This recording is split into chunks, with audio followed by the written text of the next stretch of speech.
il faut te sauver dans ces jours-ci.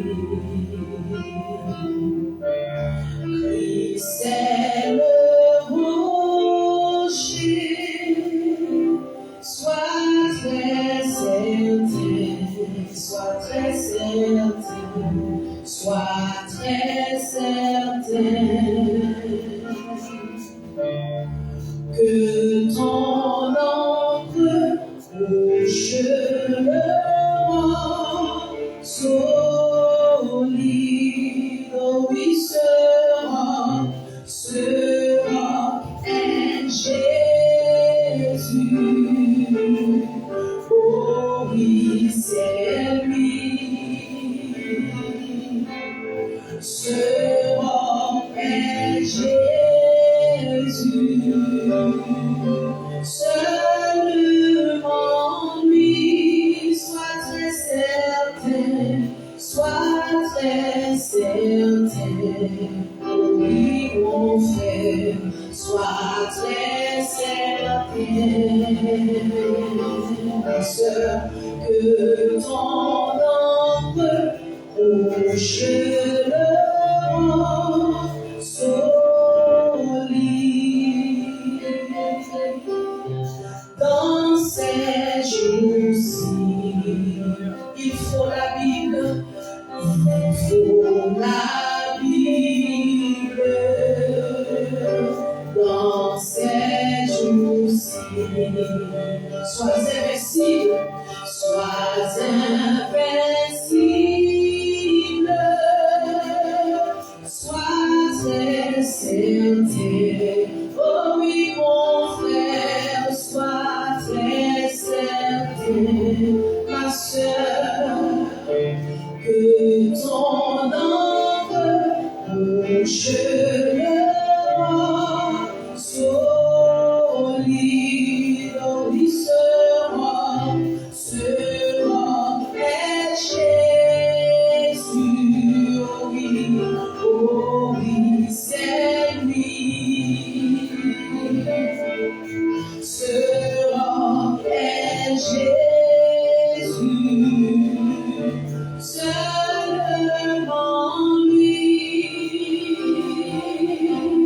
sois très certain. Oh l'Église, sois très certain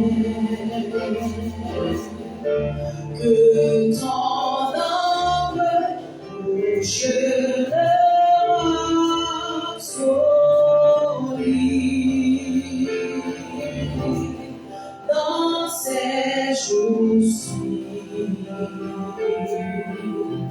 où je suis sauvé dans ces jours-ci. Je suis bien ancré, je suis certain. Oh oui, je suis certain que ton ombre rochera solide, sera en Jésus. Oh oui, c'est lui. Sera en Jésus. Seulement lui. Sois très certain. Oh, sois très certain que ton ombre rochera solide, oui sera en Jésus. Oh oui, c'est lui. Sera en Jésus.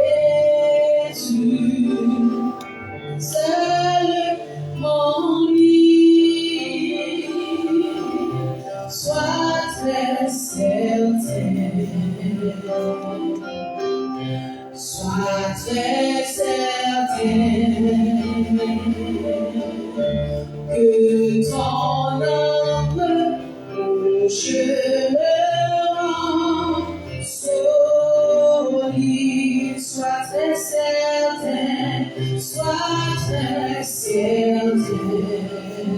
Oh oui, sois très certaine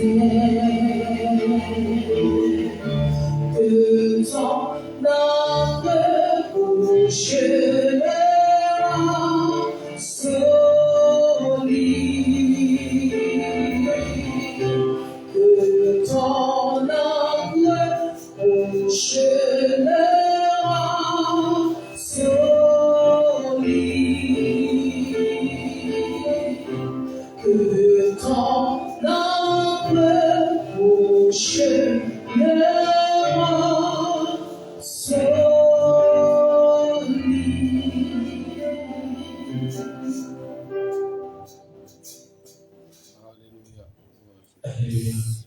Mes frères et sœurs, que la paix de Dieu soit avec vous tous. Alléluia. Que le Seigneur vous bénisse. Amen. Alléluia. Je vous salue dans le nom précieux Sauveur Jésus-Christ.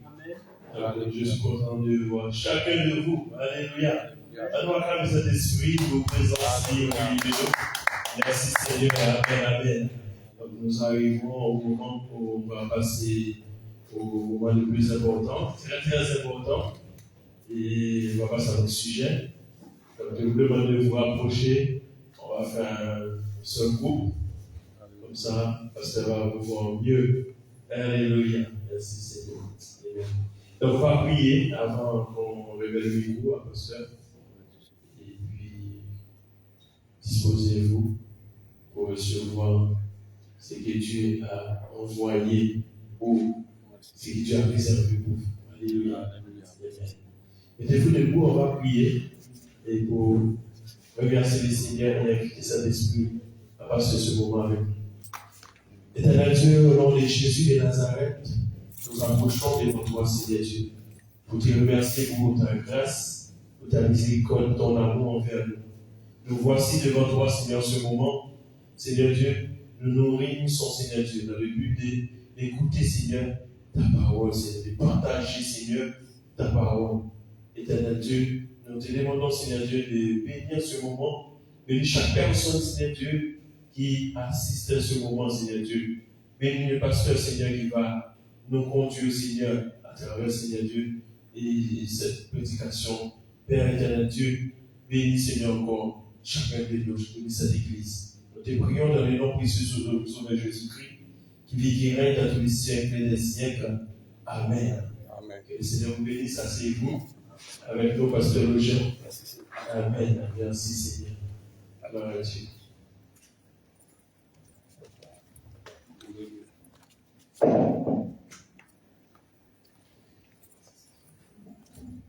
Bonsoir bien-aimés. Que la paix et la grâce de Dieu soient avec nous. Amen. Amen. Merci Seigneur. Alors nous allons continuer déjà cet enseignement, ce séminaire que nous avons commencé mardi dernier. Donc vous étiez là, mardi dernier, sur l'évangélisation, comment et pourquoi évangéliser. D'accord? Donc mardi dernier, nous avons vu déjà comment évangéliser.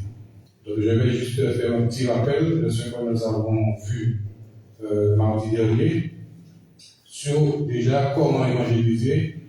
Je vous ai parlé pour l'évangélisation déjà, il faut être un disciple de Jésus. Donc c'est important, avant de pouvoir évangéliser, aller faire quoi que ce soit, il faut être déjà sûr, être disciple de Jésus. Deuxièmement, je vous avais dit aussi, comment évangéliser, il faut aussi avoir un bon témoignage. Parce que si on a un mauvais témoignage, je ne vois pas comment on peut aller évangéliser. Comment on peut aller dire aux gens de se repentir si on a un mauvais témoignage. Donc il faut être disciple de Jésus et aussi avoir un bon témoignage. Et aussi, comment évangéliser par tous les moyens. Tous les moyens, c'est-à-dire de bouche à oreille, les gens que nous allons rencontrer. Nous allons parler de Jésus, nous allons parler de l'amour de Jésus. Et en offrant une Bible aussi. Voilà, en offrant une Bible. Vous avez des Bibles à tous les prix. Donc vous allez dans une librairie, vous pouvez trouver des Bibles à tous les prix. Donc offrir quelqu'un Bible, c'est une forme d'évangélisation. C'est important. Même si vous parlez, mais toujours laisser quelque chose pour la personne. C'est pas seulement dire Jésus t'aime et puis laisser la personne comme cela. Il faut lui offrir la parole. Soit une Bible, soit un flyer, voilà, faire l'évangélisation. Donc l'évangélisation se prépare. C'est pas comme ça un matin, pas comme ça. Il faut préparer cela. Que l'on soit seul, deux ou un groupe, ça se prépare. On prépare une évangélisation. D'accord? De façon pour que les choses soient bien faites. Parce que Dieu n'est pas un Dieu de désordre, c'est un Dieu d'ordre. Donc Dieu aime l'ordre. Donc c'est pour cela qu'il faut préparer l'évangélisation. Déjà se préparer spirituellement, voilà, se préparer spirituellement, mais aussi organiser aussi le moment de l'évangélisation. Donc, je disais, comment évangéliser déjà le disciple de Jésus. Le disciple, il suit son maître, ça veut dire Jésus-Christ, il suit Jésus, il écoute son maître, il obéit à son maître. Vous avez dit ça mardi dernier. Si on dit qu'on est disciple de Jésus, il faut l'écouter, il faut le suivre et il faut l'obéir. C'est ça un disciple de Jésus. Donc si tu ne suis pas Jésus, tu ne l'écoutes pas, tu ne l'obéis pas, tu ne peux pas être son disciple. Et par un bon témoignage, déjà dans notre maison, on avait dit ça, avoir un bon témoignage dans notre foyer, dans notre maison, avoir un bon témoignage dans l'église. Voilà, il ne faut pas qu'on soit quelqu'un qui fait des scandales dans l'église, il faut avoir un bon comportement dans l'église. Respecter les frères, respecter les sœurs, respecter les pasteurs, les serviteurs, respecter l'église même, respecter les choses de l'église aussi, les instruments, tout ça. Le respect, ce n'est pas seulement entre nous, mais respecter aussi les ustensiles de l'église. Ça aussi, c'est craindre Dieu. On ne peut pas faire n'importe quoi. Par exemple, la guitare, elle est là, c'est pour louer le Seigneur. On ne peut pas prendre cette guitare-là pour aller jouer avec les choses du monde. Voilà, on ne peut pas aller faire n'importe quoi avec des instruments qui sont sanctifiés. Les instruments que nous utilisons à l'église sont des instruments sanctifiés. Donc il faut vraiment respecter cela et puis les utiliser pour la gloire de Dieu. Donc voilà, donc avoir un bon témoignage dans l'église, il ne faut pas qu'on soit quelqu'un qui fait des scandales, qui cause des divisions. Il ne faut pas causer des divisions dans l'église. Aussi avoir un bon témoignage dans notre ville, dans notre commune, dans notre quartier, dans notre village. Avoir un bon témoignage. Partout où nous sommes, il faut avoir un bon témoignage. Parce que si on n'a pas un bon témoignage, les gens ne vont pas nous écouter. Ils vont dire, mais vous avez un mauvais témoignage, je ne vous écoute pas parce que vous n'êtes pas un modèle, vous n'avez pas un bon témoignage. Faites attention à avoir un bon témoignage où que nous soyons. Et aussi au travail, avoir un bon témoignage au travail, voilà, à l'école, dans les transports, partout où nous sommes, veillons à notre témoignage. Il ne faut pas que les gens nous entendent en train d'éjouer, en train de dire des bêtises. Et je peux te dire que j'ai déjà entendu des chrétiens, entendre d'autres personnes qui se disent chrétiennes, injurier et dire des bêtises, répondre mal à quelqu'un. Et pourtant, on vient à l'église. Est-ce que c'est un bon témoignage? Ce n'est pas un bon témoignage. Donc, quand vous dites des bêtises à quelqu'un, vous répondez mal, vous insultez les gens, est-ce que les gens après vont vous écouter ou non? Vous dites non, comment déjà à te repentir, comment déjà à changer de langage, comment déjà à respecter les gens pour que nous puissions t'écouter. Donc, ce n'est pas être pressé d'aller évangéliser, mais il faut veiller à notre langage, à notre témoignage. Donc, avoir un bon témoignage au travail, à l'école, dans les transports, dans nos maisons, partout où nous sommes.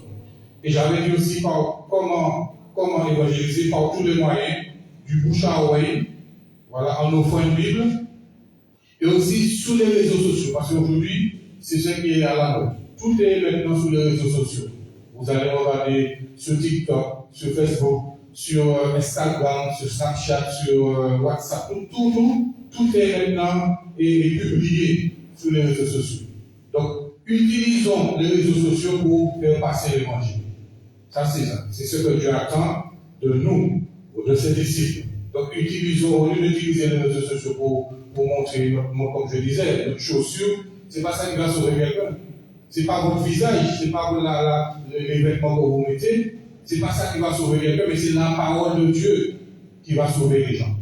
Donc, utilisez les réseaux sociaux pour faire passer le message de l'évangile. C'est important. Là, en ce moment-là, je suis en direct sur Facebook.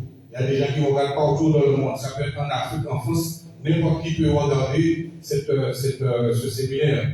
Donc, j'utilise les réseaux sociaux pour transmettre l'évangile. C'est ça aussi l'évangélisation. Donc, fais attention, si tu veux utiliser les réseaux sociaux pour évangéliser, il ne faut pas qu'en même temps tu fasses n'importe quoi.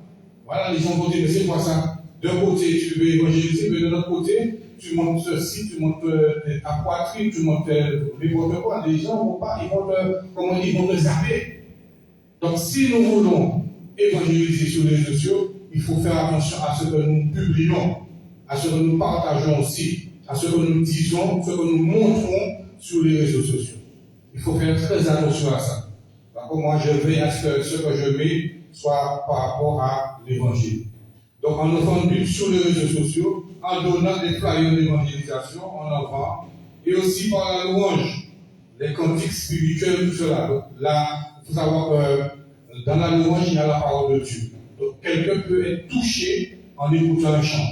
Voilà, en écoutant une louange, Dieu peut parler aussi dans la louange. Dieu ne parle pas seulement dans les prédications, mais Dieu parle aussi à travers la louange. Donc, c'est pour cela qu'il faut faire attention. Lorsque nous louons le Seigneur, nous faisons de tout notre cœur, afin que le Saint-Esprit puisse parler à travers la louange. Donc, je reprends du bouche à oreille en offrant une Bible, sur les réseaux sociaux, en donnant des flyers d'évangélisation, par la louange des cantiques spirituels. Donc, par tous les moyens, nous pouvons utiliser tous les moyens pour évangéliser. Et surtout, veillons à notre témoignage. Veiller à mon témoignage. Je vais personnaliser cela. Je dois veiller à mon témoignage avant d'aller évangéliser. Ça, c'est une phase clé.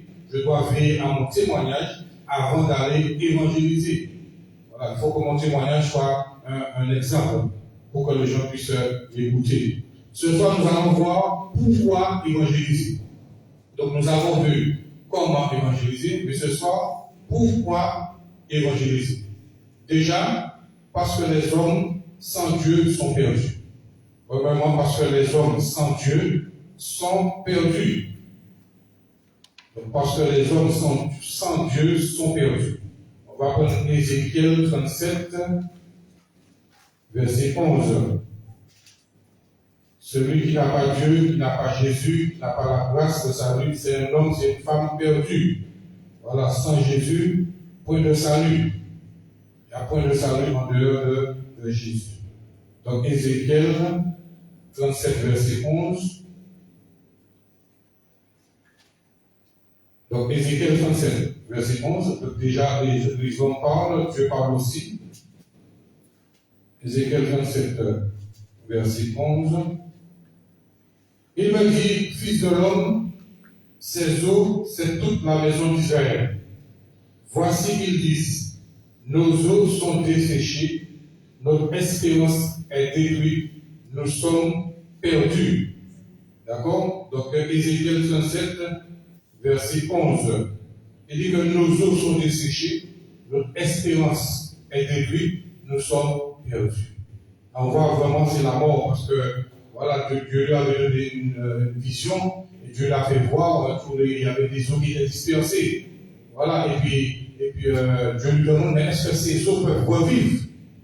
Et puis le prophète dit, le Seigneur, tu le sais. Et puis Dieu a rassemblé tous les eaux après la chair est venue. Et après, ça a été des êtres vivants. Dieu a appelé à souffler. Voilà pourquoi ces personnes deviennent des êtres vivants. Donc tous ceux qui n'ont pas Jésus, ils n'ont pas d'espérance. Voilà, ils sont perdus. Ils sont perdus, ils sont morts tout simplement. Celui qui n'a pas Jésus est mort spirituellement. C'est pour cela qu'il faut évangéliser. Pourquoi évangéliser? Parce que les hommes sans Dieu sont perdus. Nous allons prendre aussi Éphésiens 2, verset 1er. Éphésiens chapitre 2, verset 1er à 10. Et nous qui sommes là, il faut savoir que tu n'es plus perdu. Si tu as reçu Jésus dans ton cœur, dans ta vie, tu es devenu une nouvelle créature. Voilà, il faut savoir que si l'Esprit de Dieu, l'Esprit de Christ est en toi, tu n'es plus un homme perdu, mais tu es sauvé par grâce. Voilà, par le moyen de la foi. Donc, Éphésiens chapitre 2, verset 1er. C'est pour cela que vraiment il est important d'évangéliser parce que les hommes ont besoin de la grâce de Dieu. et c'est important de pouvoir leur parler. Donc, il est écrit, Éphésiens chapitre 2, verset 1er, vous étiez morts par vos offenses et par vos péchés. Et comme je vous disais tout à l'heure, nous étions morts par nos offenses et par nos péchés. Donc, celui qui n'est pas sauvé, celui qui n'a pas Jésus dans sa vie, qui n'est pas repenti, converti, qui n'est pas né de nouveau, il est mort par quoi? Par ses offenses et par ses péchés. Voilà, c'est pour cela qu'il faut évangéliser, donc donner la bonne nouvelle pour leur dire que Jésus donne la vie. Donc, n'est pas n'importe quelle vie, la vie éternelle. Et nous allons voir tout à l'heure d'autres choses.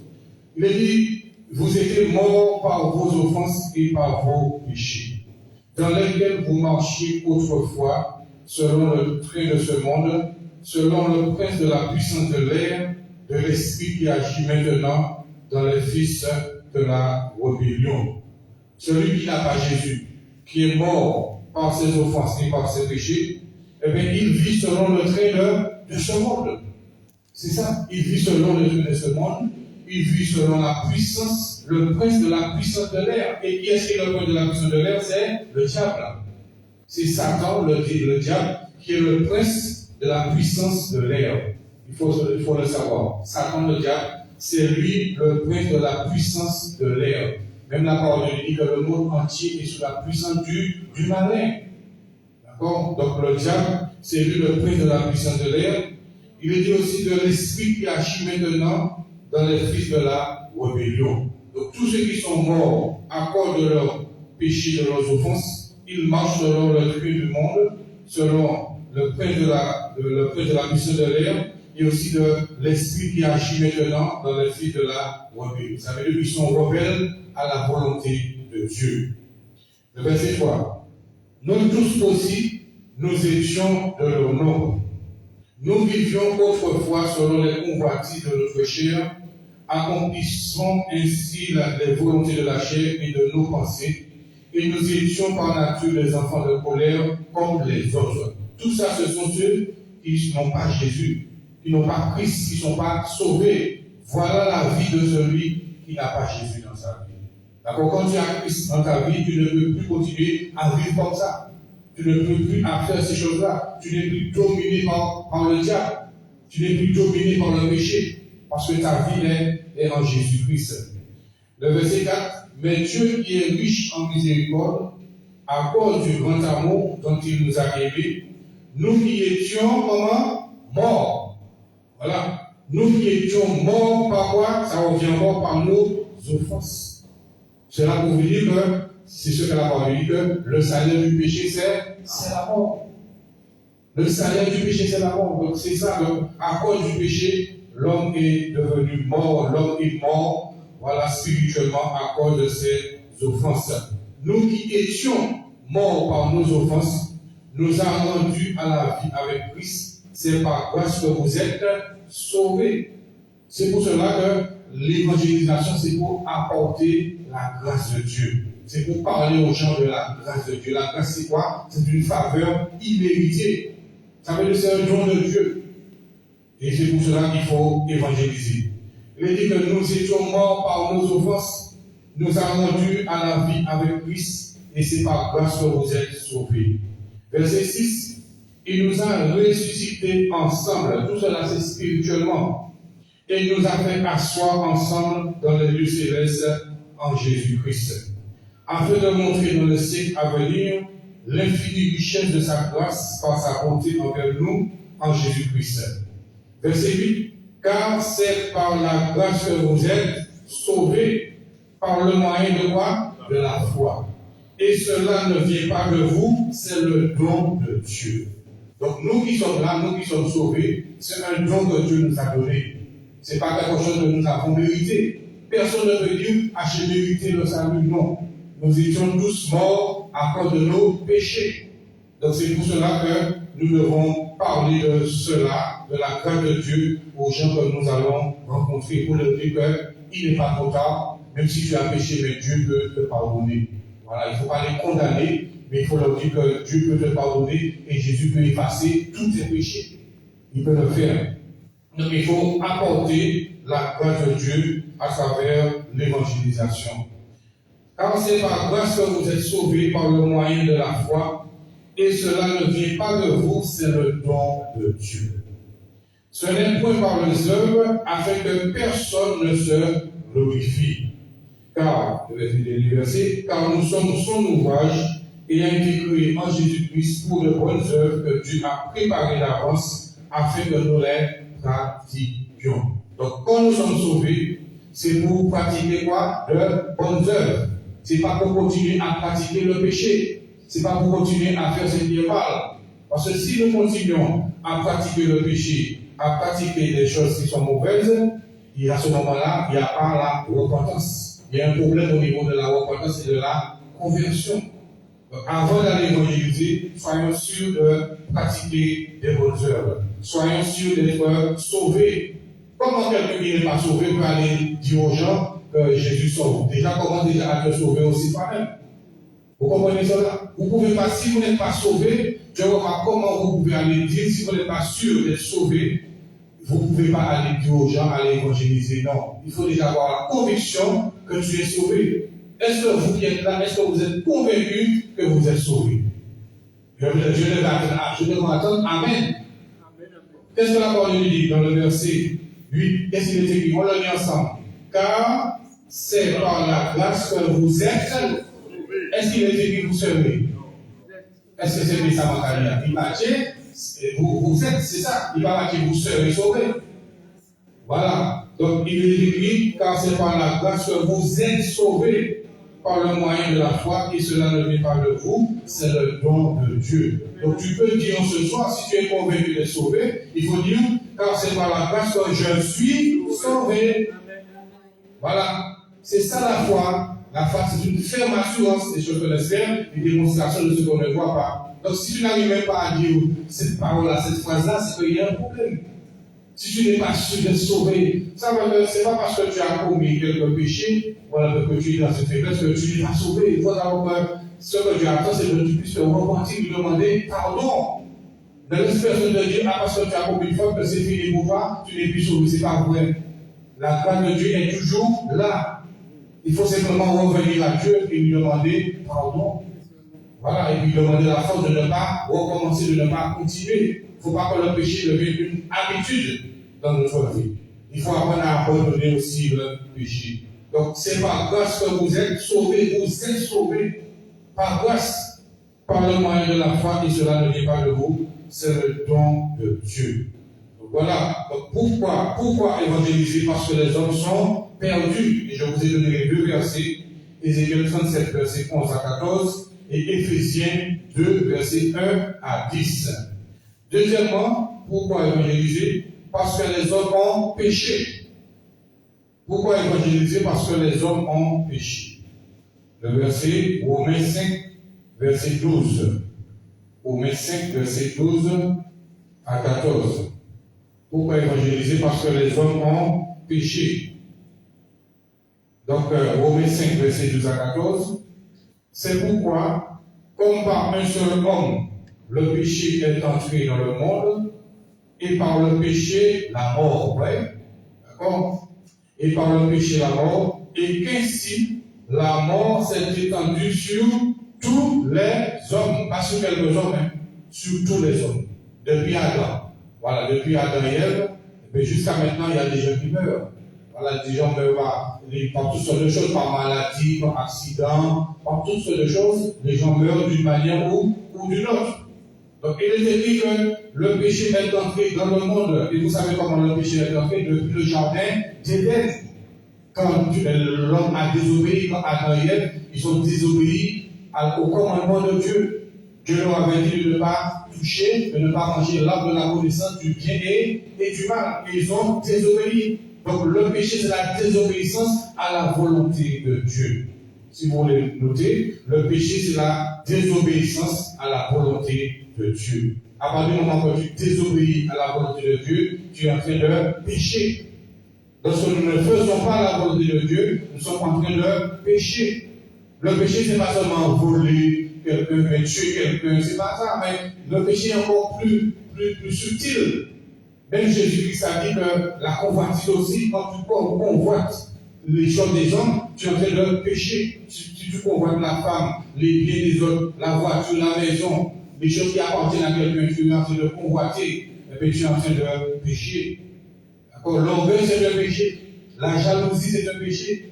Et oui, la méchanceté, tout cela, ce sont des péchés, les paroles inutiles, les insultes. Tout ça aussi, ce sont des péchés. Quand nous parlons mal de quelqu'un, ça c'est aussi un péché. C'est pas bien de faire ces choses-là. D'accord? Donc il est dit quoi? Verset 12, Romains 5, verset 12.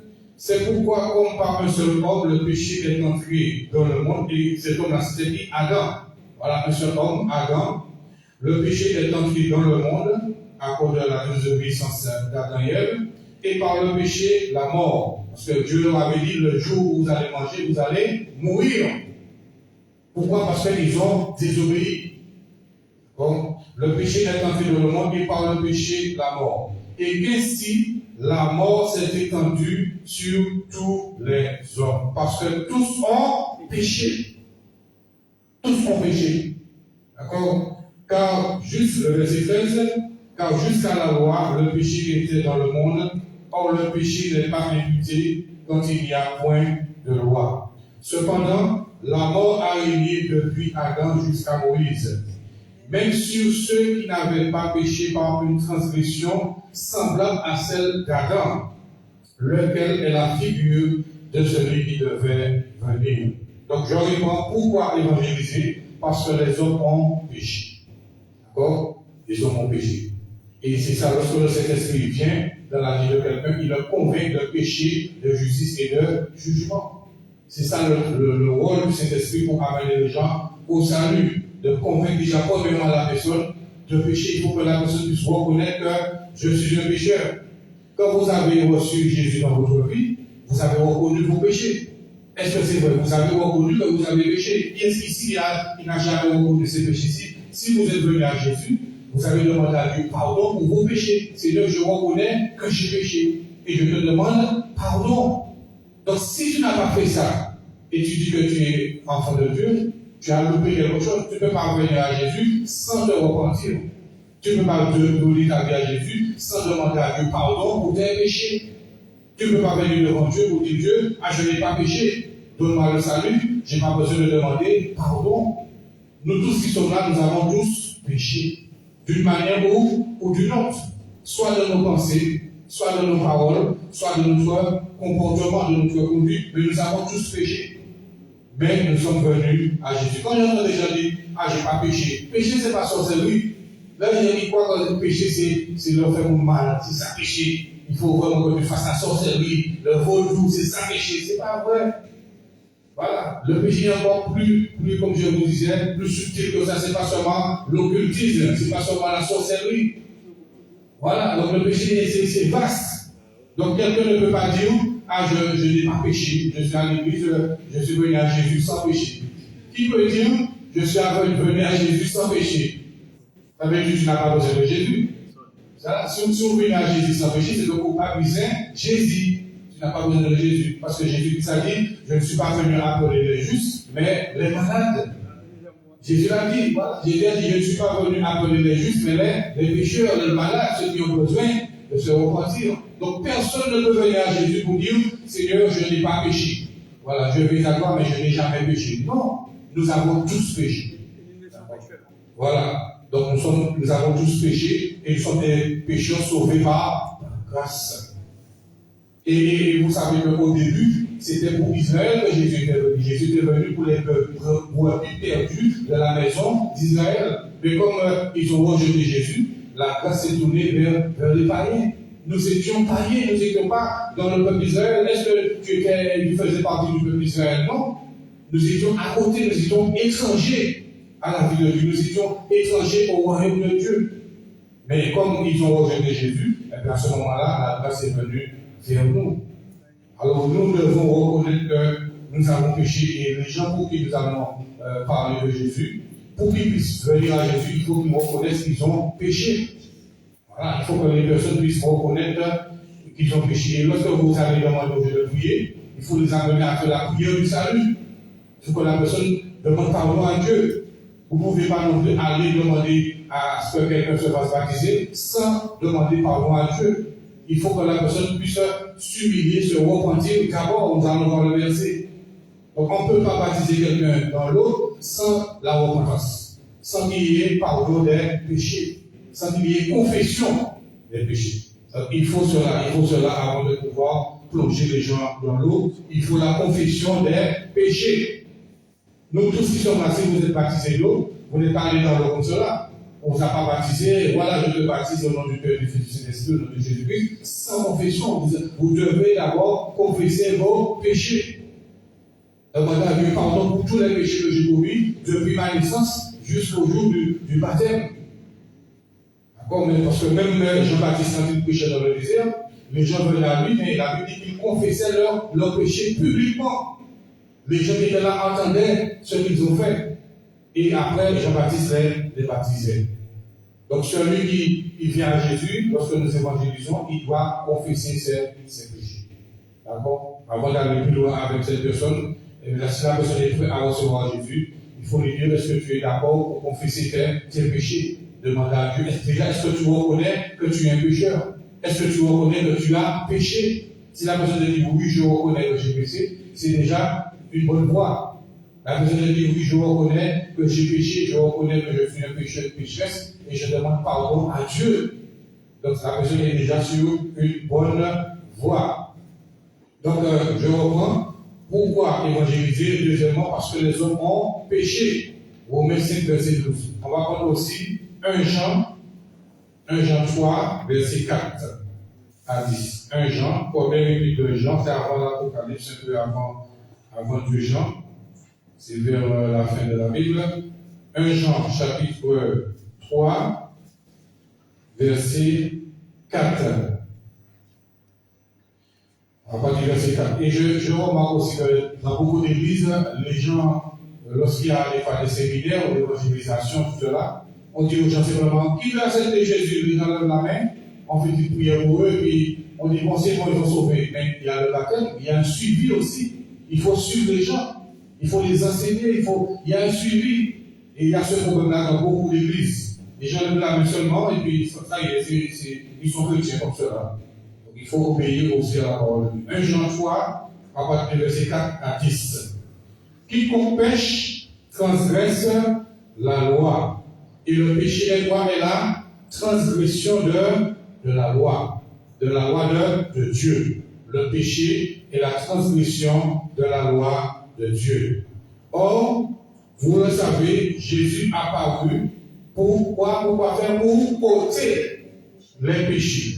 Et il n'y a point en lui de péché. Donc Jésus-Christ, il n'avait pas de péché en Jésus. Il n'avait aucun péché. Jésus a vécu sans péché. Est-ce que vous le savez? Jésus-Christ a vécu sans péché. D'accord? Il est né par la puissance de cet esprit. Il n'a pas péché. Il n'a pas commis de péché. Donc Jésus-Christ est venu. Il est dit que quiconque demeure le verset, vous le savez, Jésus a paru, c'est sec. Jésus a paru pour ôter le péché, et il n'y a point en lui de péché. Et qu'est-ce que Jean-Baptiste a dit lorsqu'il a vu Jésus? Voici l'agneau de Dieu qui ôte le péché du monde. Voilà. Donc c'est ce que Jean-Baptiste a dit lorsqu'il a vu Jésus. Jésus est celui qui ôte les péchés du monde. Vous pouvez noter cela. Jésus est celui qui ôte les péchés du monde, c'est-à-dire de l'humanité. Personne d'autre ne peut ôter les péchés de quelqu'un. Quelqu'un peut te pardonner, puis je te pardonne, mais la personne n'a pas le pouvoir d'effacer, d'ôter ton péché. Il n'y a que Jésus qui peut faire cela. Donc Jésus est celui qui ôte les péchés du monde ou de l'humanité. Donc l'Église, verset 5, or vous le savez, Jésus a paru pour ôter les péchés. Donc la personne qui vous dit, oui, vous allez trouver des gens comme ça qui vont vous dire, oui, mais j'ai trop fait de bêtises. Il y a des gens qui vont vous dire ça, j'ai fait trop de choses, Dieu ne peut pas me pardonner. Je ne sais pas si vous avez déjà rencontré des gens comme ça. Ils vous disent, non, j'ai fait trop de bêtises. J'ai fait trop de bêtises, je ne crois pas que Dieu va me pardonner. Il faut lui dire ça. Il faut lui dire que Jésus est celui qui ôte les péchés. Dites à la personne que Jésus a le pouvoir d'ôter tous tes péchés. Il faut dire ça à la personne, ça va lui donner de l'espoir. Ils vont dire, ah bon, c'est vrai, oui, oui, oui. Et puis vous prenez le verset. Voilà, vous prenez le verset qu'on vient de lire. Voilà, donc, or vous le savez, Jésus a verset 5 dans 1 Jean 3. Or vous le savez, Jésus a paru, il est venu sur la terre. Voilà, pour pouvoir ôter les péchés. Et il n'y a point en lui de péché. Donc n'oubliez pas, dans l'évangélisation, il faut dire cela. Il faut donner aux gens de l'espoir. On n'est pas là pour venir condamner les gens, pour lui dire seulement, oui, tu as péché, tu es un malfaiteur, tu es un enfer. Non, il ne faut pas faire ça. Il ne faut pas faire ces choses-là du tout. Si vous dites ça aux gens, les gens vont vous fuir. Ils peuvent même vous frapper. Mais oui, comment on ne peut pas évangéliser et puis tu as quelqu'un, oui, on lui parle seulement déjà de l'enfer, tu te reportes pas, tu es en enfer, mais il faut lui donner aussi de l'espoir. Il faut lui dire, même si tu as péché, Jésus va te pardonner. Jésus peut te pardonner et il a le pouvoir d'ôter tes péchés. Il faut lui donner de l'espoir, de l'espérance. C'est ça aussi l'évangélisation. D'accord? C'est ça aussi l'évangélisation. Donner de l'espoir aux gens à qui nous parlons. Le verset 6 nous dit, quiconque demeure en lui ne pêche point, quiconque pêche ne l'a pas vu et ne l'a pas connu. Petits enfants, que personne ne vous séduise, celui qui pratique la justice est juste, comme lui-même est juste. Celui qui pêche est du diable, car le diable pêche dès le commencement. Le Fils de Dieu, il est venu faire quoi? Il a apparu afin de détruire les œuvres du diable. Voilà. Donc le Fils de Dieu, c'est Jésus. Jésus a apparu pour détruire les œuvres du diable. Peu importe l'œuvre du diable dans la vie de quelqu'un, il faut lui dire, si la personne vous dit oui, mais j'ai fait la sorcellerie, j'ai fait la magie, aujourd'hui je suis en frontière, dites-lui que Jésus-Christ a apparu pour détruire les œuvres du diable. Ça va lui donner encore de l'espoir. Il faut dire à la personne, peu importe ta situation, même si tu es allé voir des sorciers, même si tu es allé voir des malfaiteurs, même si peu importe ce qu'on t'a fait, il faut savoir que Jésus-Christ a le pouvoir de te délivrer. Voilà, il faut dire à la personne, Jésus-Christ a le pouvoir de te délivrer, de faire tomber toutes tes chaînes, de couper tous les liens dans ta vie. Donc Jésus-Christ, il a le pouvoir, il a apparu afin de détruire les œuvres du diable. Lorsque nous évangélisons, il faut dire cela aussi. Il faut dire aux gens que Jésus-Christ a apparu pour détruire les œuvres du diable. Parce qu'il y a des gens qui ont servi le diable. Il y a des gens qui servent le diable. Il y a même des gens qui le disent ouvertement. Il y a des gens qui vous disent qu'ils sont serviteurs du diable. Il y a des gens qui vous disent ouvertement qu'ils sont serveurs du diable. Il y a des gens même qui voient même le malin, qui travaillent avec les esprits, les démons. Et il faut leur dire que pour que tu sois délivré, il faut venir à Jésus. Voilà, viens à Jésus. Alors, tu n'es pas obligé de rester serviteur du malin, ni servante. Parce que Jésus-Christ a le pouvoir de détruire les œuvres du diable. Donc, c'est ça l'évangélisation aussi, dire ces paroles-là. Il faut prononcer ces paroles-là pour dire que Jésus-Christ détruit les œuvres du diable. D'accord? Alors, ensuite, le verset 9. Quiconque est né de Dieu ne pratique pas le péché, parce que la semence de Dieu demeure en lui. Il ne peut pécher parce qu'il est né de Dieu. Ça veut dire qu'il ne pratique pas, il n'a pas prendre plaisir au péché. D'accord?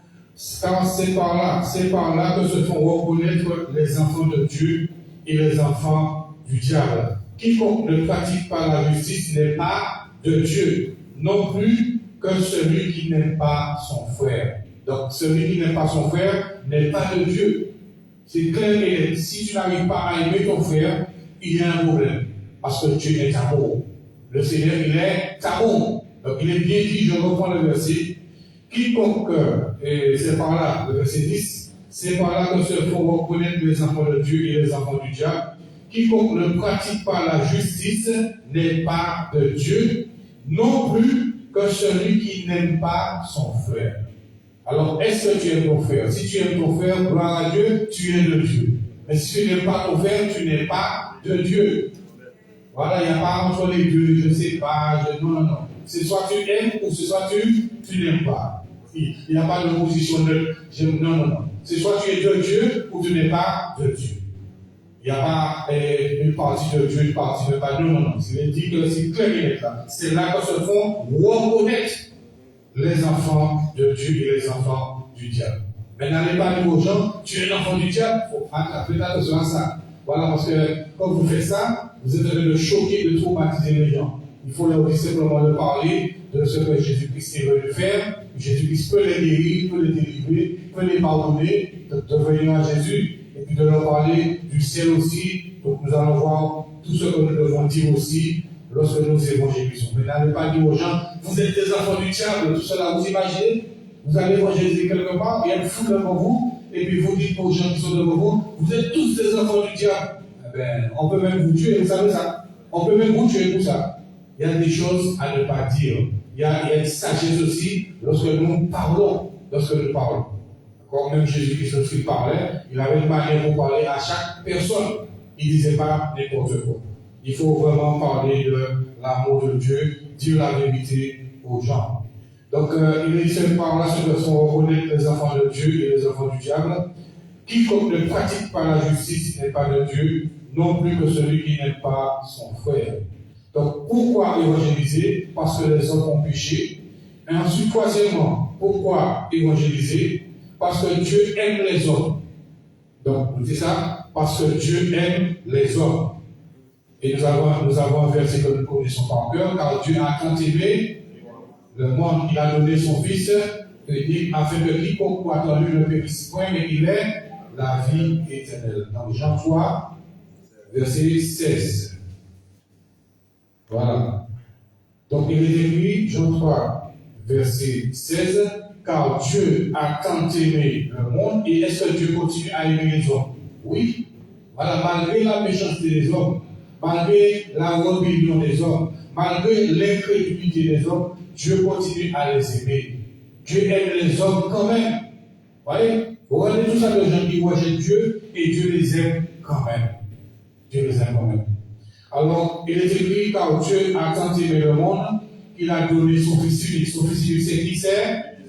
Jésus. Voilà. Il a donné son Fils unique afin que quiconque croit en lui ne périsse point, mais qu'il ait la vie éternelle. Voilà. Donc tout ça, c'est des versets aussi à prononcer, à publier, à partager pour l'évangélisation. D'accord? Dire aux gens que Dieu les aime. Même peu importe ce que tu as fait, Dieu t'aime. Jésus t'aime.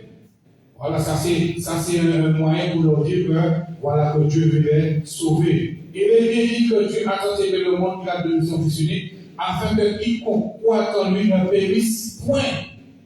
Parce que ceux qui ne croient pas en lui, ils vont périr. Celui qui ne croit pas en Jésus, celui qui n'obéit pas à l'évangile, il va périr.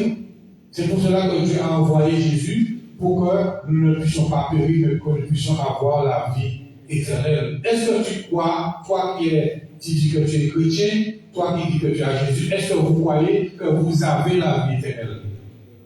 Est-ce que vous le croyez?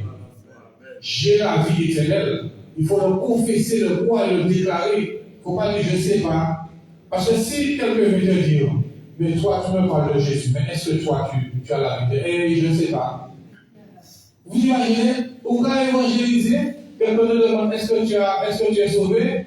Il dit je ne sais pas, mais je vais t'écouter après. La personne va me dire que je vais t'écouter. Quand tu seras convaincu de ton salut, je vais t'écouter. Parce que lorsque nous allons évangéliser, il faut être sûr de ce qu'on a. Il faut être sûr de notre position. Il faut être sûr que tu es sauvé. Il faut être sûr que tu as la vie éternelle. Si tu n'es pas convaincu de ton salut, qui s'en va écouter par cette monde-là? Qu'est-ce que tu vas apporter pour les gens? Voilà, les gens vont te dire, mais tu n'es même pas sûr si tu es chrétien, ou pas sûr si tu es sauvé, tu n'es pas sûr si tu es pardonné. La personne va dire, mais est-ce que tu crois que tes péchés sont pardonnés? Ah, je ne sais pas. Je ne sais pas si mes péchés ont été pardonnés. Ah bon? Tu ne sais pas si tes péchés ont été pardonnés? Et pourquoi tu vas évangéliser alors? Voilà. Donc il faut être convaincu de toutes ces choses. Convaincu que tes péchés sont pardonnés. Convaincu que tu as la vie éternelle. Convaincu que tu es enfant de Dieu. Convaincu que ta vie appartient à Jésus. Il faut être capable de répondre aux gens qui vont nous poser des questions. Mais si on n'est pas capable de répondre, qu'est-ce qu'on va faire là dans l'évangélisation? Voilà. On ne va pas évangéliser pour évangéliser, mais il faut faire attention, il y a des gens qui vont nous poser des questions. Et oui, il faut regarder, il y a le témoin de Jéhovah, sans les citer, et bien il y a des gens qui connaissent la parole de Dieu. Si nous-mêmes on ne le connaît pas, comment on va faire pour le répondre? Lorsqu'ils vont me dire Jésus n'est pas Dieu. Ah bon? Tu vas commencer à dire, ah bon, Jésus n'est pas Dieu? Va toi-même que tu vas chercher, et si tu ne connais pas la parole de Dieu, quel verset que tu vas prendre dans la Bible pour leur démontrer que Jésus est le Dieu véritable? Voilà. Est-ce que tu vas. J'ai entendu ça. Il y a des gens qui disent que Jésus n'est pas Dieu, celui-là qui Jésus est Dieu. Jésus, il est Dieu, c'est une personne de la divinité, il est Dieu, voilà, il est Dieu, et même Jésus a dit que celui qui m'a vu a vu le Père.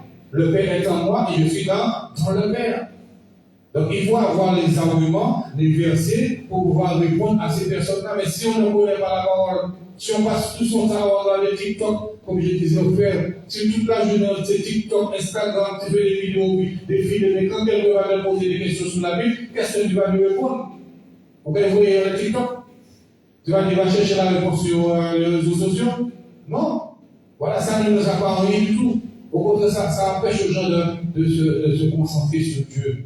Toutes ces choses-là nous empêchent d'être en communion avec Dieu. Si mon frère, si tu veux être capable de répondre aux gens, il faut que tu puisses lire la parole de Dieu, l'écouter. Voilà, être toujours à l'écoute de la parole de Dieu. Comme ça, tu seras armé pour pouvoir répondre aux gens convenablement. Parce que TikTok, ça ne va pas nous rien. Ni Instagram, tu ne fais que défiler des vidéos là. Qu'est-ce que ça t'apprend? Est-ce que ta vie spirituelle augmente comme cela? Non. Il y a des gens toute la journée, c'est comme ça, dans les bus, dans la rue, partout. La tête est baissée comme ça. Partout on passe, on voit les gens la tête baissée. Il n'y a même plus de communication entre nous. Même dans les maisons, même enfants, parents, tout le monde est sous son portable. On n'a plus ensemble, on n'a plus la vie ensemble, on ne chante plus ensemble, on ne fait plus rien ensemble. C'est même manger, même chacun pour son repas, celui-là va manger dans la chambre, celui-là sur le balcon, celui-là dans la salle. Il n'y a plus de communication. Donc tout cela à cause des réseaux, à cause du téléphone, à cause du portable. Donc si nous voulons évangéliser, il faut être spirituellement armé. Voilà, il faut être fort spirituellement, il faut être mature, il faut connaître la parole de Dieu. Voilà, il y a des versets clés qu'il faut apprendre par cœur pour pouvoir donner à ces personnes-là. D'accord? Donc passer plus de temps à la maison, écouter la parole de Dieu plutôt, au lieu de regarder des séries après séries. Il y a des gens qui passent toute une matinée à regarder des séries, mais je me demande comment ils font. Toute la matinée, c'est série après série, toute la matinée. Mais je ne comprends pas.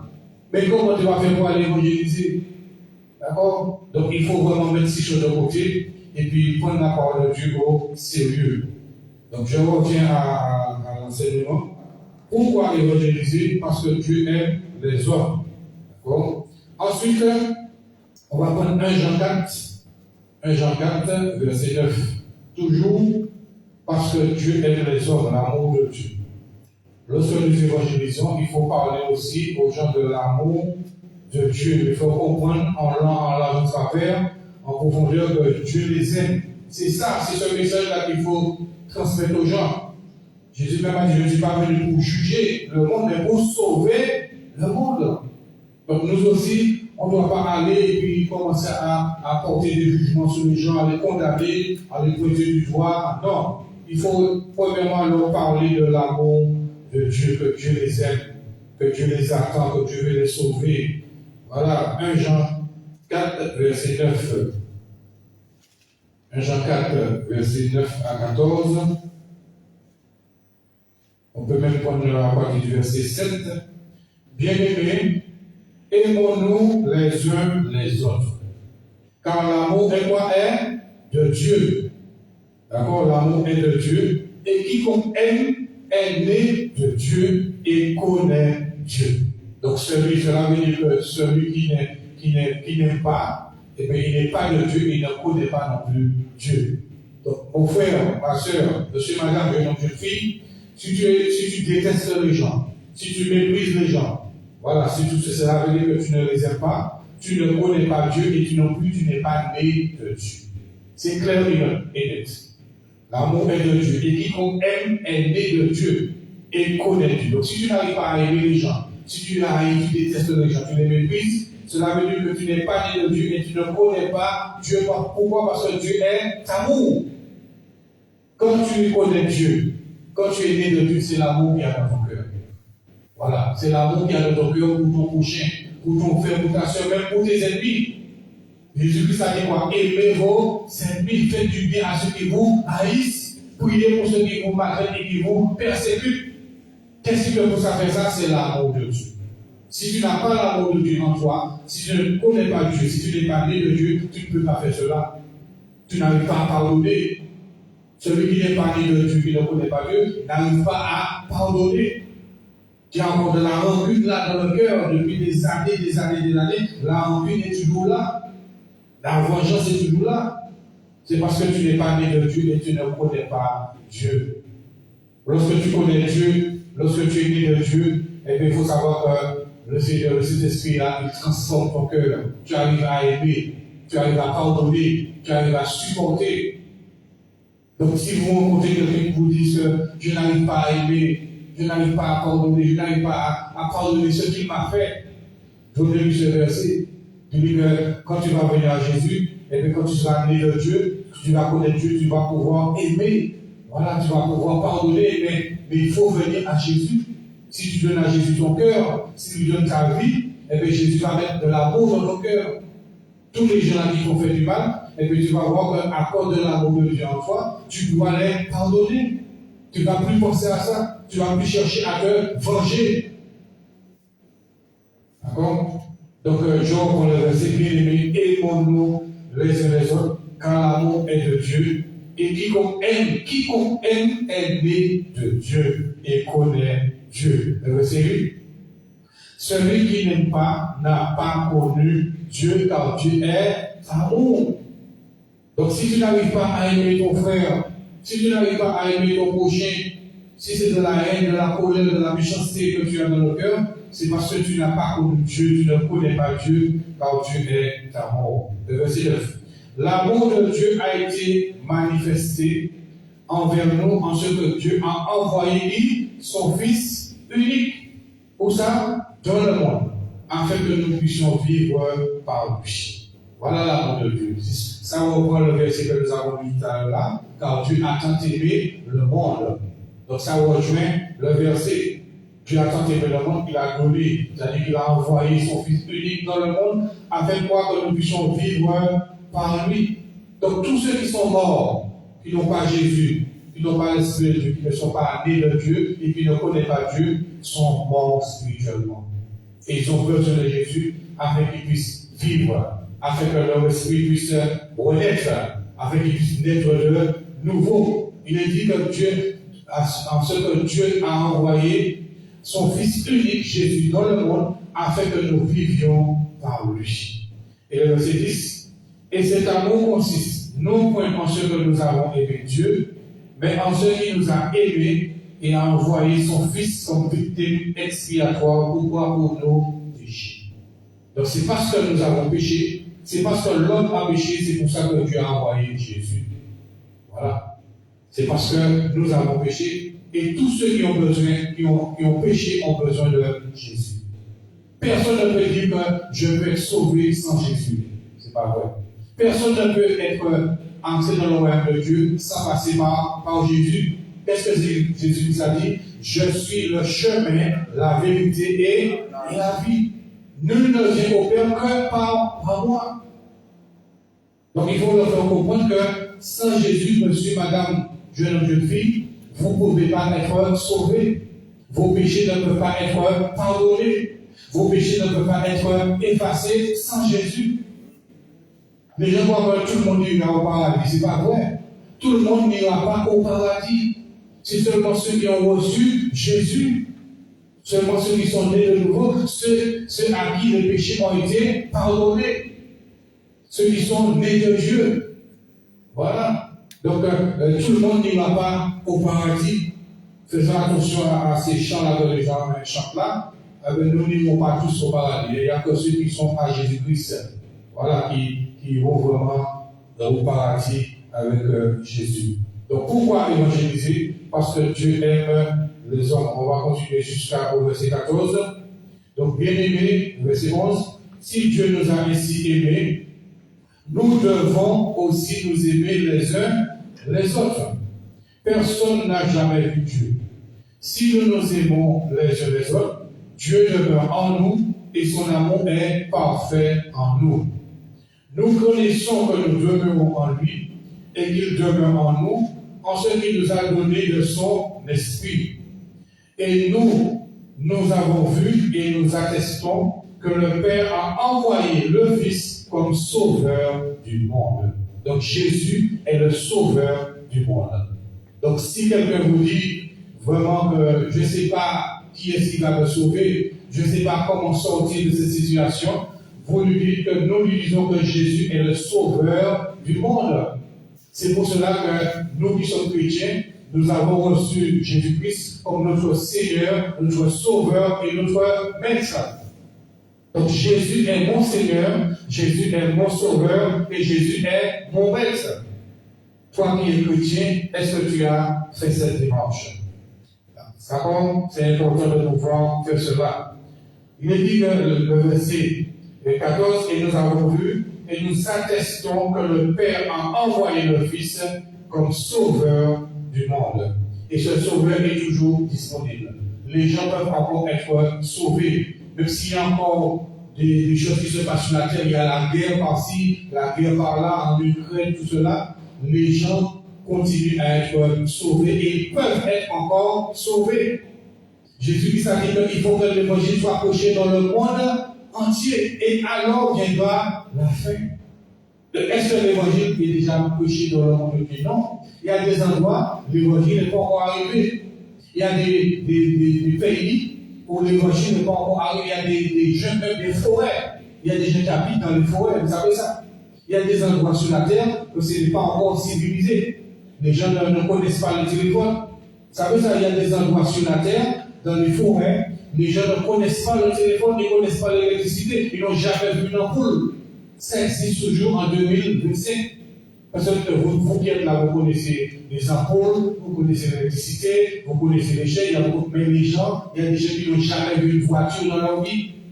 Et oui, ça existe en 2025, ils sont dans les forêts. Voilà, mais vraiment, ils mènent une vie, entre parenthèses, sauvage, ça veut dire qu'ils vivent de la pêche, ils vivent de la chasse, voilà, de la chasse. Voilà, donc il y a des gens qui ne connaissent pas ce que nous connaissons, donc il faut que l'évangile arrive là aussi. Il faut que l'évangile, c'est pour ça que Jésus a dit, la moisson est grande, mais il y a peu de bouillés. Qui est-ce qui est prêt pour aller là? Des gens qui attendent avec des flèches là, avec des là. Oui, il y a des gens qui n'arrivent pas là comme ça. Hein. Il y a des endroits, ils défendent leur territoire. Il y a des pays, il y a des forêts, et bien, comment on appelle ça, Brigitte, comment ça s'appelle, et bien, ils défendent leur territoire, tu ne viens pas là faire n'importe quoi. Hein. Ils sont là avec des flèches, et puis depuis loin, ils visent déjà. Il faut vraiment être, il faut que c'est Dieu qui t'envoie là. Si c'est Dieu qui t'envoie, rien ne va t'arriver. Voilà, quand Dieu envoie ses missionnaires, quand tu es vraiment un envoyé de Dieu, Dieu te garde. Tant que ton heure n'est pas arrivée, rien ne va t'arriver. Mais il faut être sûr que c'est Dieu qui t'a envoyé. Parler de là, je vais conquérir le monde, je vais être missionnaire, tout cela. Il faut être sûr que c'est Dieu qui t'a envoyé. Et quand Dieu t'envoie, il te donne des signes. Voilà, tu vas avoir des gens qui te parler, tu vas avoir des versets, le Saint-Esprit va parler dans ton cœur. Il y aura toujours des signes, il va accompagner la mission. Ne partez pas en mission comme ça parce qu'on voit les autres faire et puis vous voulez faire. Il y a de ceux qui ont voulu faire, ils ont perdu leur vie. Parce que Dieu ne les avait pas envoyés. Donc il faut être sûr que c'est Dieu qui t'envoie. D'accord? Il faut être sûr. Et vraiment, il y a des endroits que l'évangile n'est pas encore arrivé et il faut que l'évangile arrive. Pourquoi évangéliser? Parce qu'il y a encore des gens qui n'ont pas encore entendu, vous pouvez noter si vous voulez, il y a des personnes qui n'ont pas encore entendu l'évangile. Tout le monde n'a pas encore, malgré Internet. Il y a des endroits où les gens ne connaissent même pas Internet. Il y a des endroits où les gens ne connaissent pas Internet, il n'y a pas ça. Il n'y a pas ces réseaux sociaux, il y a des gens qui ne connaissent même pas. Ils n'ont jamais vu une pièce d'argent, ils n'ont jamais vu un billet. Ils n'ont jamais vu ces choses-là. D'accord? Donc il faut que l'évangile arrive là. Donc pourquoi évangéliser? Parce qu'il y a des personnes sur la terre qui n'ont pas encore entendu l'évangile, la bonne nouvelle. Pourquoi encore évangéliser? Parce que l'enfer et le paradis existent. Et oui, l'enfer et le paradis existent. On va prendre Marc 9. Ça aussi, il faut noter ça aussi lorsque nous évangélisons, après avoir parlé de l'amour de Dieu, bien sûr. Mais il ne faut pas négliger ces choses-là aussi, parce que Jésus en a parlé. Jésus en a parlé, donc Marc 9, verset 43. Pourquoi évangéliser? Parce que l'enfer, la GL, le paradis existe. Marc 9, verset 43. Jésus dit, si ta main est pour toi une occasion de chute, coupe-la.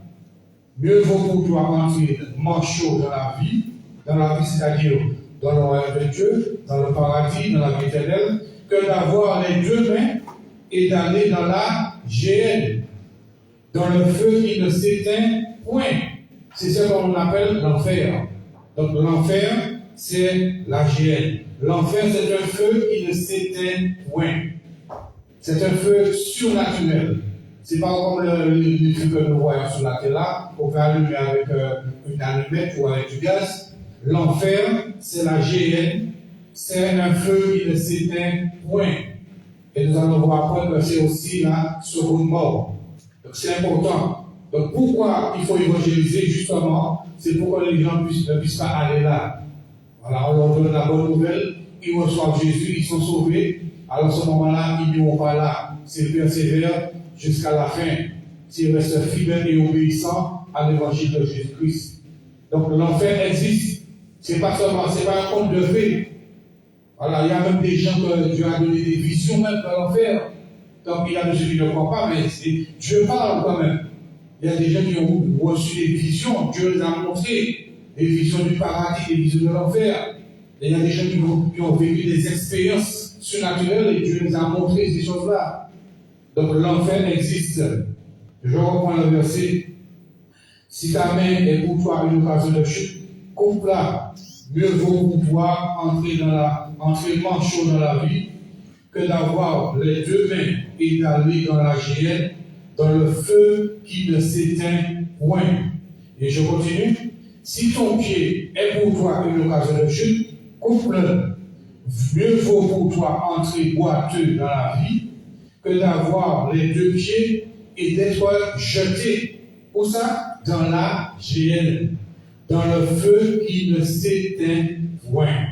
D'accord? Et Jésus continue encore. Et si ton œil est pour toi une occasion de chute, arrache-le. Mieux vaut pour toi entrer dans le royaume de Dieu, n'ayant qu'un seul œil, que d'avoir deux yeux et d'être jeté dans la géhenne. Et Jésus donne une précision.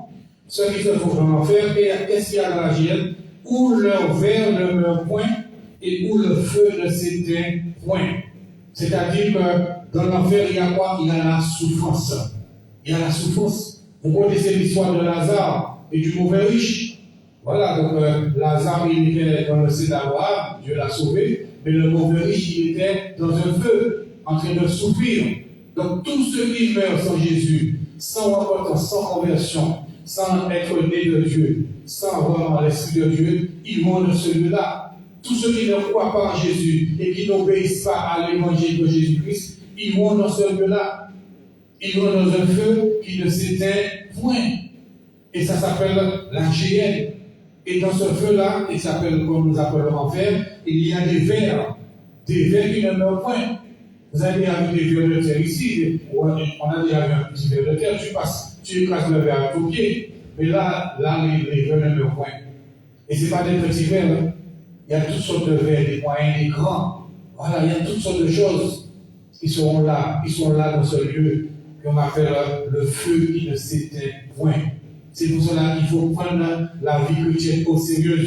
Prenez l'évangile au sérieux, pas jouer l'évangile. Pas jouer puis la vie chrétienne, pas jouer puis l'église, pas jouer puis mon Dieu. Ne jouez pas avec ces choses-là. Prenez ça au sérieux parce qu'il y a un feu qui est là, qui ne s'éteint point. Voilà, qui attend les rebelles, les incrédules, les désobéissants, mais ce feu est là pour toutes ces personnes-là qui ne croient pas et qui n'obéissent pas à l'évangile de Jésus-Christ. Donc, je vous disais que pourquoi évangéliser? parce que l'enfer existe. Apocalypse 20, prenons Apocalypse chapitre 20, verset 1. Apocalypse chapitre 20, verset 1 à 15. Tout cela pour vous montrer que ces choses-là existent. Tout est écrit dans la Bible. Voilà, donc tout est là. Apocalypse 20, verset 1 à 15. Qu'est-ce qu'il dit? Puis je vis descendre du ciel un ange qui avait, ça c'est des choses qui doivent arriver. Bien aimés frères et sœurs, ce que nous allons lire là, ce que nous lisons là, c'est des choses qui doivent arriver. C'est une prophétie, c'est l'apôtre Jean que Dieu a montré ces choses. Il lui a montré ce qui doit arriver dans les années à venir, je ne sais pas quand, mais ces choses-là doivent arriver. Nous vivons comme cela, mais tout cela qui est écrit, ça va arriver. Et personne ne va empêcher ça. Alors qu'est-ce que nous lisons? Puis c'est ça qu'il voyait. Il voyait dans la vision. Puis je vis descendre du ciel un ange qui avait la clé de la Bible et une grande chaîne dans sa main. Il saisit le dragon, le serpent ancien, qui est qui? Qui est le diable et Satan. Et il le lia pour combien de temps? Pour 1000 ans. Donc Satan là, le diable là, il sera lié, il sera attaché pendant 1000 ans. Il n'aura plus cette liberté qu'il a là pour faire n'importe quoi. Il n'aura plus cette liberté. Il sera lié, il sera enchaîné pendant 1000 ans. Et qu'est-ce qu'il est écrit? Après cela, afin qu'il je le reprends le verset 2, il saisit le dragon, le serpent ancien qui est le diable et Satan, et il le lia pour 1000 ans. Il le jeta dans la Bible, c'est l'ange, c'est un ange qui fait ça. Il le jeta dans la Bible, ferma et scella l'entrée au-dessus de lui, afin qu'il ne séduisit plus les nations. Donc pour le moment, c'est ce qu'il est en train de faire. Il est en train de séduire, de pousser les gens à pécher, à faire tant de choses, afin qu'il ne séduisit plus les nations, jusqu'à ce que les 1000 ans fussent accomplis. Après cela, c'est-à-dire après les 1000 ans, il faut qu'il soit relâché, délié pour un peu de temps. Le verset 4. Et je vis, écoutez bien, soyez attentifs, et je vis des trônes, et à ceux qui s'y assirent fut donné le pouvoir de juger. Et je vis les âmes de ceux qui avaient été décapités à cause du témoignage de Jésus et à cause de la parole de Dieu, et de ceux qui n'avaient pas adoré la bête ni son image, et qui n'avaient pas reçu la marque sur leur front et sur leurs mains. Ils revinrent à la vie et ils réunirent avec Christ pendant 1000 ans. Et vous savez, il y a la marque de la bête et un chemin. Il y a une marque qui sera donnée partout dans le monde et les gens ne vont plus utiliser les billets. L'argent n'aura plus de valeur, les billets, les pièces, tout cela, les chéquiers, les cartes bleues, ça n'aura plus de valeur. C'est ça, une marque qu'on va imposer à toute l'humanité. C'est écrit là, la marque de la bête. C'est une marque, je ne sais pas si c'est un tatouage ou si c'est un code barre qu'on va mettre sur le front de chaque personne sur leur main, mais il y aura une marque. Et c'est avec cette marque-là que les gens pourront acheter et pourront vendre. Sans cette marque-là, les gens ne pourront ni acheter ni vendre. L'argent n'aura plus de valeur. Tu peux venir avec 50 000 € en espèces, on va te dire, monsieur, l'argent n'a plus de valeur, il faut la marque. Vous savez, ça vous rappelle par le Covid. Pour le Covid, on avait besoin de passe sanitaire. C'est un test qui est là. Le passe sanitaire, c'est un test. Ça, c'est l'avant-goût de la marque de la bête. Ça veut dire que si tu n'as pas ce passe-là, entre guillemets, tu ne pourras ni voyager, ni vendre, ni acheter, ni tu n'auras même pas le droit de travailler, d'avoir un salaire. Tu n'auras pas ni de sécurité sociale, tu seras quelqu'un d'exclu de la société. Donc on va imposer cela à toute l'humanité. Et cette marque-là, ce n'est pas seulement un pays, mais toutes les nations vont se rassembler pour avoir cette marque-là. C'est ce qu'on appelle le temps de l'antichrist. L'antichrist sera là, c'est lui qui va mettre ça en place. C'est un homme qui sera là, à la tête de toute l'humanité que Satan va utiliser pour imposer cette marque-là à toute l'humanité. Donc l'argent là que nous utilisons n'aura plus de valeur. C'est là que vous allez voir les gens brûler les billets, voilà, on va brûler les billets d'euros, on va brûler tout. Ça n'aura plus de valeur. Et si tu n'as pas la marque, si les gens qui n'ont pas la marque ne pourront pas acheter et vendre. Et c'est là qu'on va avoir une grande persécution. C'est là qu'on va avoir vraiment les gens, que c'est vraiment ceux qui ont qui ont la foi. Voilà, pour se prouver sans la marque, ça veut dire avec la marque, et ceux qui vont acheter, qui vont vendre, mais sans la marque, tu ne pourras pas manger convenablement.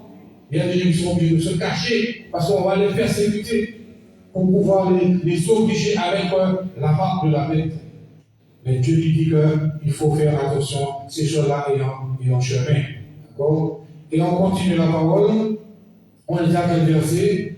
Donc, on était au verset 7. Non, on va aller au verset 5. Les autres ne reviennent point à la vie jusqu'à ce que les 1000 ans furent accomplis. C'est la première résurrection. Heureux et saints ceux qui n'ont pas à la première résurrection. La seconde mort n'a point de pouvoir sur eux, mais ils seront sacrificateurs de Dieu et de Christ, et ils régneront avec Christ pendant 1000 ans. D'accord? Ensuite, le verset 7, quand les 1000 ans seront accomplis, Satan sera relâché de sa prison. Il sortira pour séduire les nations qui sont aux quatre coins de la terre, Gog et Magog, afin de les rassembler pour la guerre. Leur nombre est comme le sable de la mer. Et ils montèrent sur la surface de la terre, et ils vestirent le camp des saints et la ville bien-aimée. Mais un feu descendit du ciel et les dévora. Et le diable qui les séduisait fut jeté où ça? Dans les temps de feu. Voilà ce que vous appelez l'enfer, ce qu'on appelle l'enfer. Donc, les dit que le diable qui les séduisait fut jeté dans les temps de feu et de soufre, où sont la bête et le faux prophète. Et ils seront tourmentés jour et nuit et au siècle des siècles. Donc l'enfer existe.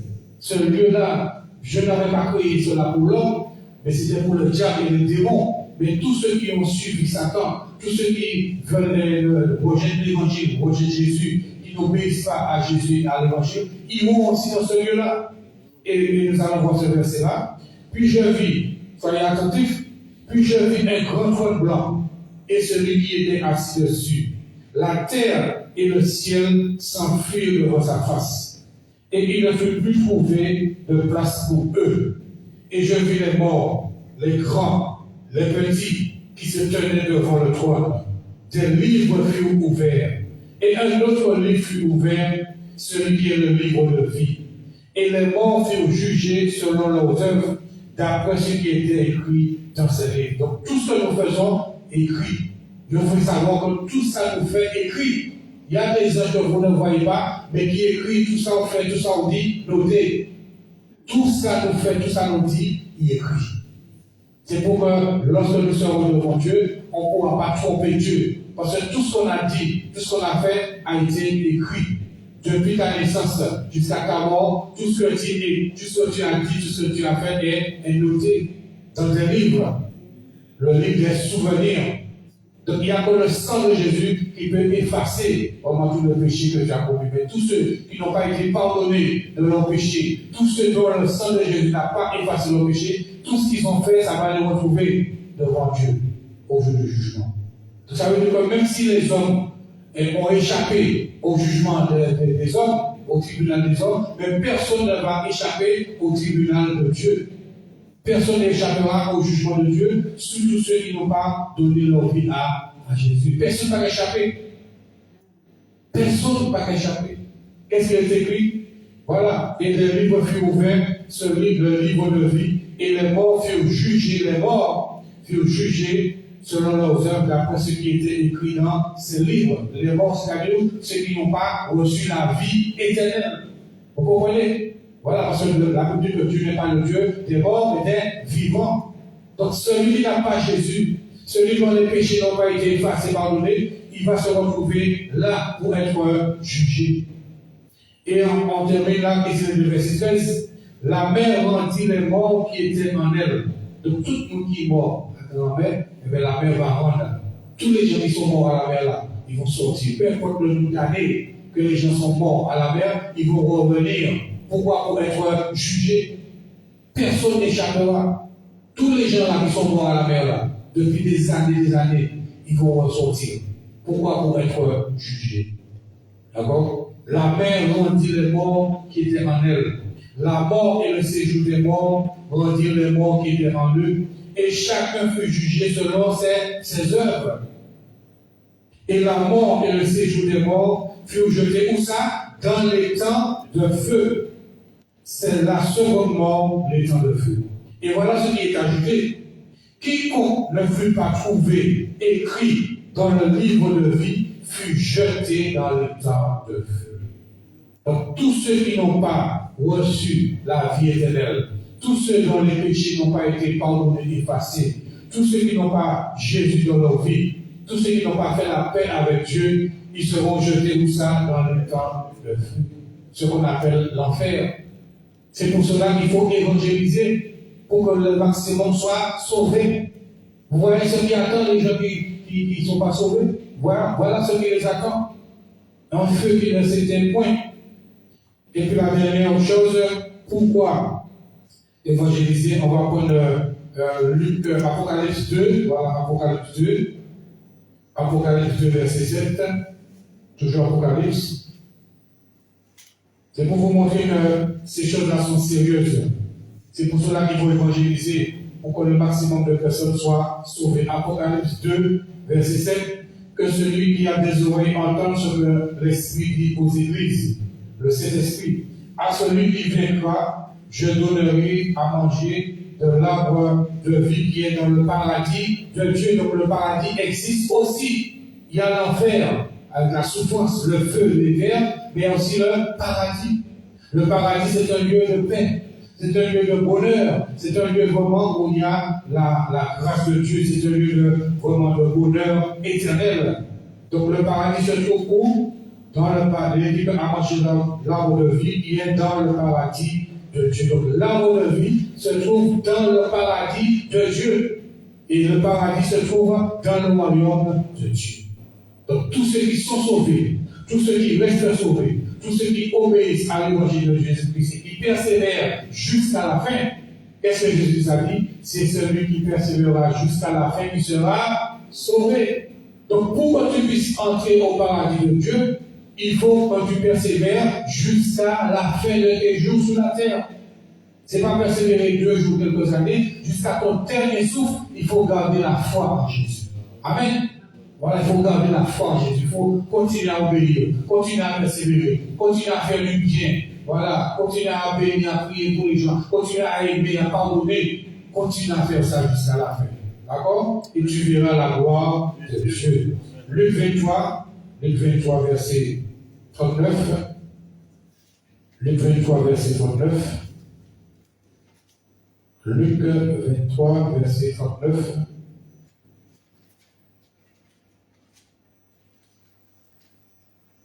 Donc l'évangile de Luc, chapitre 23, verset 39. Et il est écrit, l'un des malfaiteurs, vous connaissez l'histoire, quand Jésus-Christ était sur la croix, il y avait un malfaiteur, il y avait voilà, des gens à côté de lui.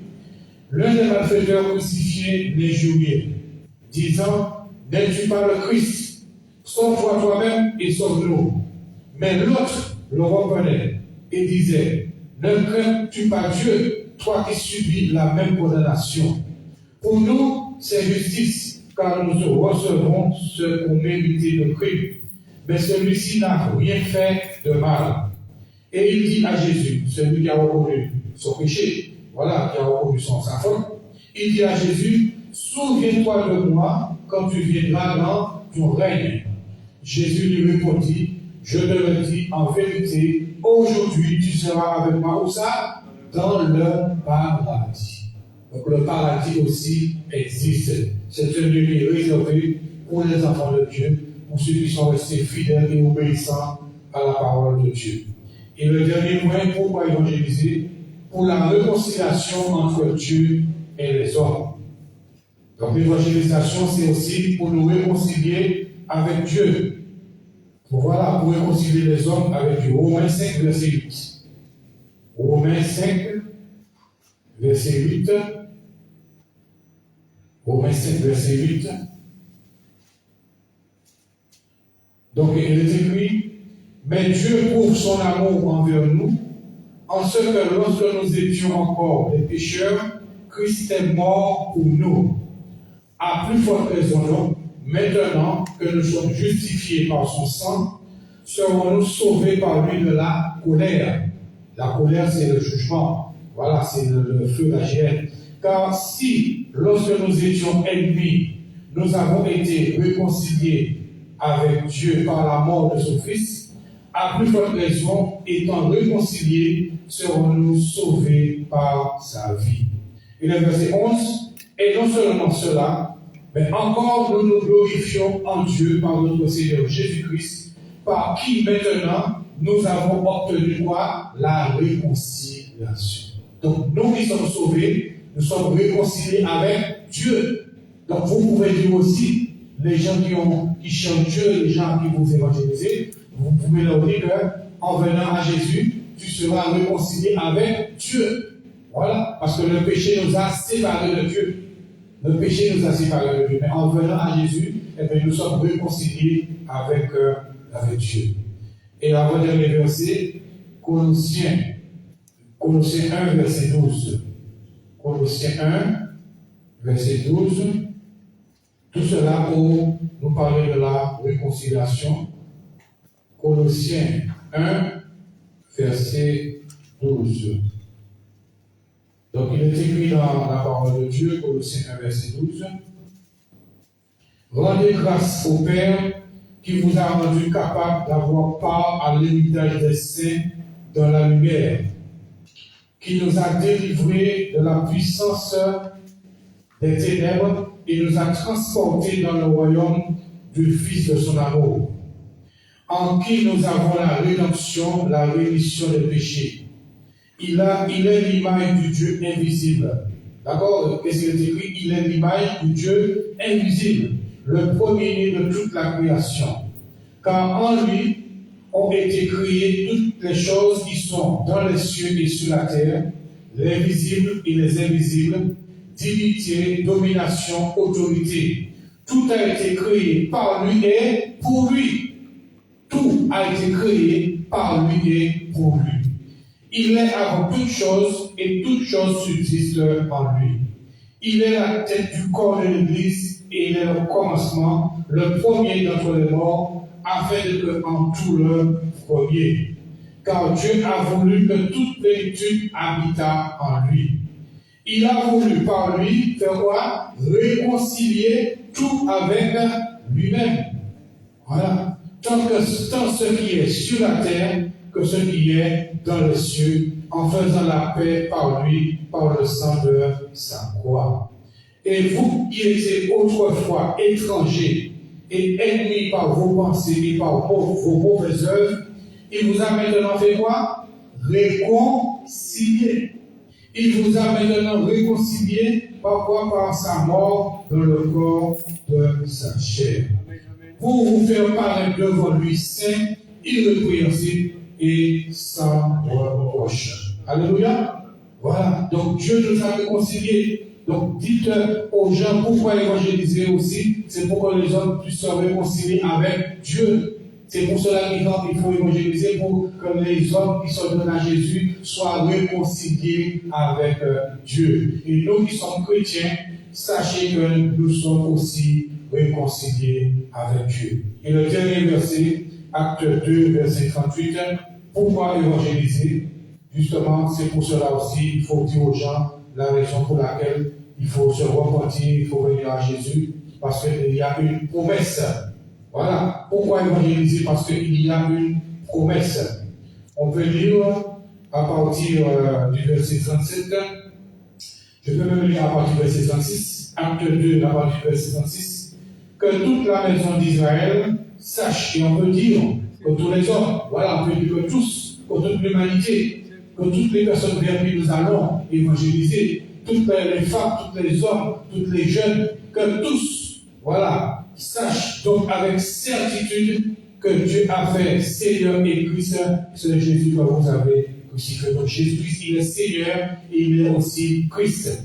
Après avoir, verset 27, après avoir entendu ce discours, ils eurent le cœur vivement touché. Et il dit à Pierre et aux autres apôtres, hommes frères, que ferons-nous? Ouais. Donc, lorsque nous parlons, le Saint-Esprit touche les cœurs. Et quand les gens sont touchés, ils vont vous dire, qu'est-ce que je vais faire? Ouais.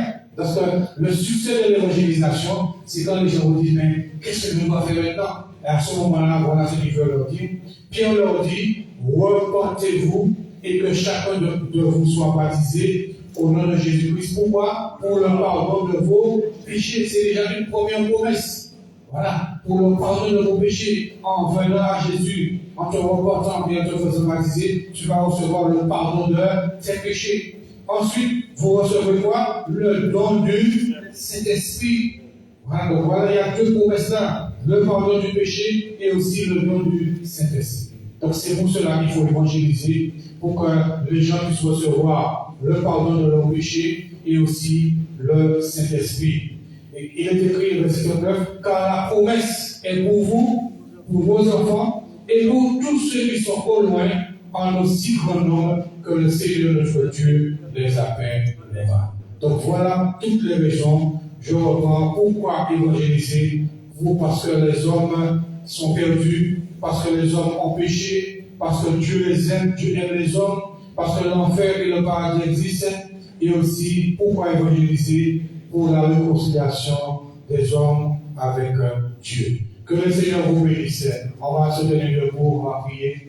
Voilà, on va prier, je vais prier, afin que Dieu puisse vraiment nous moindre, nous donner vraiment tout ce qu'il faut pour vraiment évangéliser comme il veut et pour pas comme nous voulons. Nous allons prier dans le Jésus-Christ.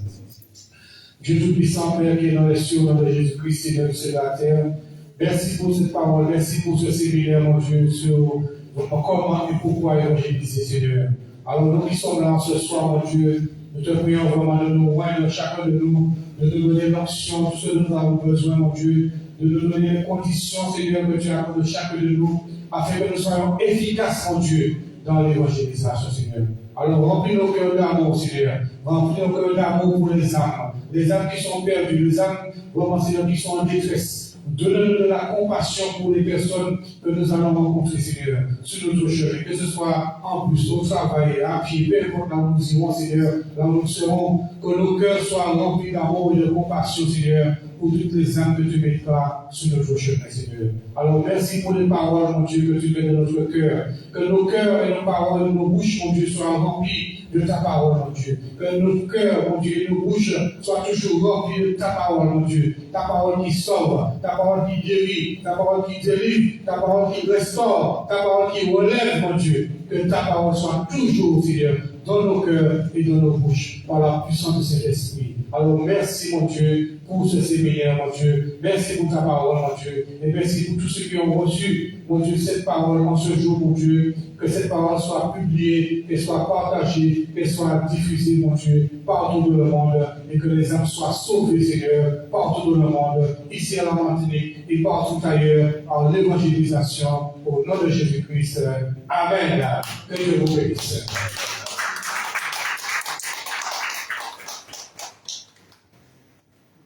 Alléluia. Comme ça, nous applaudissons. Alors, alléluia. Disons gloire à Dieu. Merci Seigneur. Merci Seigneur. Amen, amen. Amen.